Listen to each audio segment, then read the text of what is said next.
शाम हो चली थी। लगभग 6:30 बजे थे। वही होटल, वही किनारे वाली टेबल और वही मैं चाय की चुस्की ले रहा था। इतने में ही सामने वाली टेबल पर एक आदमी अपनी 9-10 साल की लड़की को लेकर बैठ गया।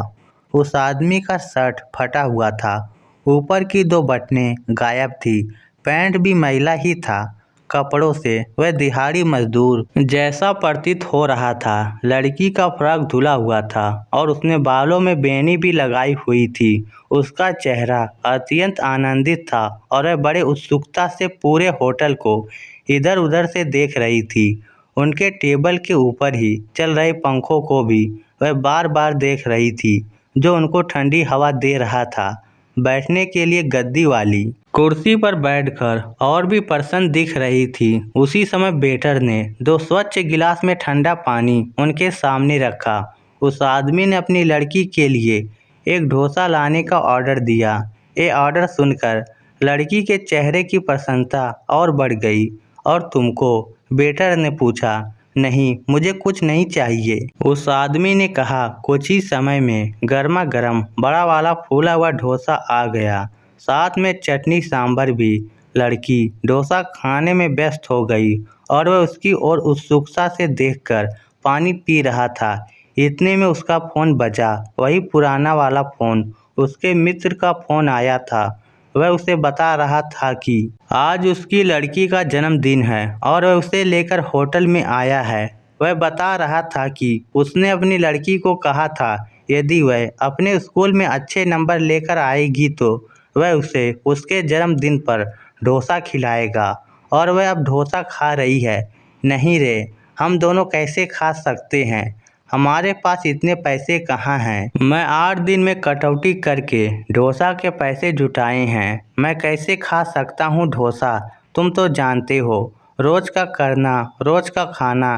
किसी दिन काम नहीं मिला तो पानी पीकर गुजारा करना पड़ता है। मेरे लिए घर में नमक भात बन रखा है ना। उसकी बातों में व्यस्त रहने के कारण मुझे गर्म चाय का झटका लगा और मैं वास्तविकता में लौटा। अब मैं सोचने पर मजबूर हो गया कि मेरे देश में ऐसे लोग भी रहते हैं जिन्हें एक डोसा के लिए हफ्तों कटौती करना पड़ता है। हम लोग हजारों रुपए फिजूल खर्ची में फूंक देते हैं। पिता कैसा भी हो, अमीर या गरीब, दोनों ही अपनी बेटी के चेहरे पर मुस्कान देखने के लिए कुछ भी कर सकते हैं। मैं उठा और काउंटर पर जाकर अपनी चाय और 2 डोसे के पैसे दिए और कहा कि उस आदमी को एक और डोसा दे दो। उसने अगर पैसे के बारे में पूछा तो उसे कहना कि हमने तुम्हारी बात सुनी। आज तुम्हारी बेटी का जन्मदिन है और वह स्कूल में अच्छे नंबर लाई है, इसीलिए ये होटल की ओर से यह तुम्हारी लड़की के लिए इनाम। उसे आगे चलकर इससे भी अच्छी पढ़ाई करने को बोलना, परंतु भूल कर भी मुफ्त शब्द का उपयोग मत करना। उस पिता के स्वाभिमान को चोट पहुंचेगी। होटल मैनेजर मुस्कुराया और बोला कि ये बिटिया और उसके पिता आज हमारे मेहमान हैं। हम भी इंसान हैं, हम भी महसूस कर सकते हैं। आपका बहुत बहुत आभार कि आपने हमें इस बात से अवगत कराया। और मैनेजर ने धीरे से वेटर से कहा कि इस बिटिया के लिए शानदार एक जोड़ी ड्रेस लाओ। उनके आवभगत का पूरा जिम्मा आज हमारा है। वेटर ने एक और डोसा उस टेबल पर रख दिया। मैं बाहर से देख रहा था। उस लड़की का पिता हड़बड़ा गया और बोला कि मैंने एक ही डोसा बोला था। तब मैनेजर ने कहा कि अरे तुम्हारी लड़की स्कूल में अच्छे नंबर लाई है, इसीलिए यह इनाम में आज होटल की ओर से तुम दोनों को डोसा दिया जा रहा है। उस पिता की आंखें भर आई और उसने अपनी लड़की से कहा, देखा बेटी, ऐसे ही पढ़ाई करेगी तो देख क्या क्या मिलेगा। उस पिता ने बेटर को कहा कि क्या मुझे यह डोसा बांध कर मिल सकता है? यदि मैं इसे घर ले गया तो मैं और मेरी पत्नी दोनों आधा आधा मिलकर खा लेंगे। उसे ऐसा खाने को कभी नहीं मिलता।